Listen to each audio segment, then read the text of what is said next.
Hello friends, তোমরা সবাই কেমন আছো? আশা করছি ভালো আছো, আর আমিও খুব ভালো আছি।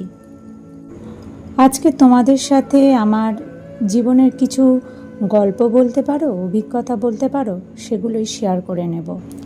তোমরা তো এতদিনে জেনেই গেছো আমি একজন স্কুল শিক্ষিকা, আর আমার হাজব্যান্ড হলো একজন বিজনেসম্যান। আমি যেহেতু প্রথম থেকেই স্কুল টিচার হব এরকম একটা মেন্টালিটি নিয়ে বড় হয়েছিলাম, তাই বিয়ের পরও পড়াশোনাটা করে খুব তাড়াতাড়ি চাকরিটা পেয়ে গেছিলাম। তবে হ্যাঁ, চাকরি কিন্তু আমি বিয়ের পরেই পেয়েছিলাম।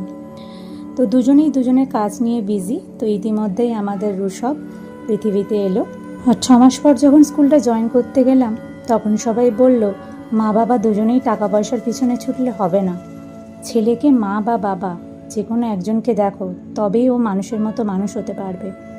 তো যেহেতু আমি সরকারি চাকরি করতাম, আমার বড় ডিসিশন নিল, তুমি তো চাকরি অবশ্যই করবে, আর আমার বিজনেসে না হয় 2 টাকা কমই এলো, কিন্তু আমরা দুজনে একসাথে আমাদের ছেলেকে ভালো করে মানুষ করব। তার জন্য আমি বাড়ি থেকে যতক্ষণ বাইরে থাকি ও ততক্ষণ বাড়িতে থাকে। আর হ্যাঁ, আমরা দুজনের সমান তালে দুজনের কাজ করে এগিয়ে চলি।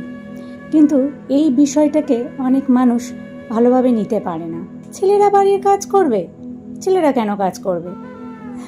যাই হোক, অনেক শিক্ষিত মানুষেরও এরকম মেন্টালিটি। পুঁথিগত শিক্ষা থাকলেও সামাজিক শিক্ষার যথেষ্ট অভাব আছে তাদের। বাচ্চা মানে মায়ের রেসপন্সিবিলিটি, বাবার নয়। বাবা আনন্দ করতে পারবে কেন? আমার বর সেরকম মেন্টালিটির নয়। আরও অনেক কথা বাকি থেকে গেল।